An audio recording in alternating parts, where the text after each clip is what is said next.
বাংলাদেশের সব মানুষই যেন নাজমুল হোসেন শান্ত হতে চাইবেন। যেভাবে তিনি তানজিদ হাসান তামিমকে জড়িয়ে ধরলেন, বাংলাদেশের সব মানুষই চাইবেন তানজিদ হাসান তামিমকে জড়িয়ে ধরতে।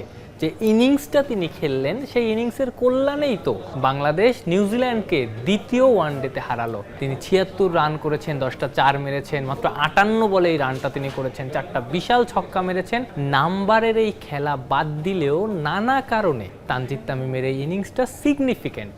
আগের ম্যাচেও রান করতে পারেননি, 6 বলে 2 রানে আউট হয়ে গেছেন। ইনিশিয়ালি বাংলাদেশ 2টা উইকেটও হারিয়ে ফেলেছিল, টানা 2 বলে শান্ত এবং তানজিদ তামিম আউট হয়েছিলেন।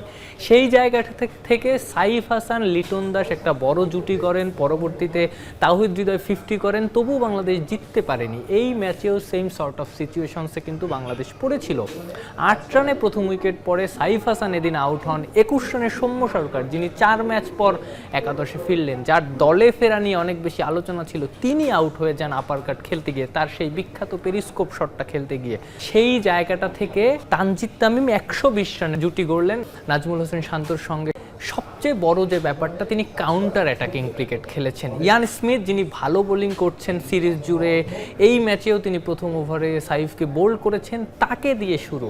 প্রথমে একটা সামনের বল লং অনের উপর দিয়ে ছক্কা মেরেছেন, পরবর্তীতে তার সেই ট্রেডমার্ক পিক আপ শট, যেটা ডিপ স্কোয়ার লেগ থেকে ছক্কা হয়, তার ওই কাউন্টার অ্যাটাকিং ক্রিকেটের কারণেই কিন্তু বাংলাদেশ খুব দ্রুত অনেক বেশি রান তোলে। আগের ম্যাচেও কিন্তু 2 উইকেট পড়ে যাওয়ার পর একটা জুটি হয়, কিন্তু সেই জুটিটা অনেক বেশি ধীর ছিল, অনেক বেশি স্থির ছিল, যার ফলে খুব বেশি রান কিন্তু বাংলাদেশের বোর্ডে যোগ হয়নি। শেষে গিয়ে ওই রান বলের গ্যাপ মেটাতে না পেরে বাংলাদেশ কিন্তু হেরেছে, ভুল করেছে।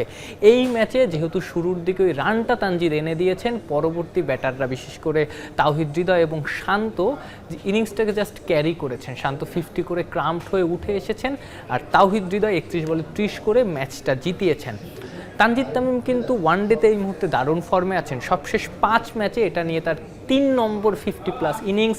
একটা 100 আছে 107 বলে, আর একটা ম্যাচে তিনি 67তে নট আউট ছিলেন। এই ম্যাচেও 76 করেছেন, অর্থাৎ তিনি সেঞ্চুরি করছেন কিংবা বড় 50 করছেন, যেটা ওয়ানডে ক্রিকেটে অনেক বেশি জরুরি।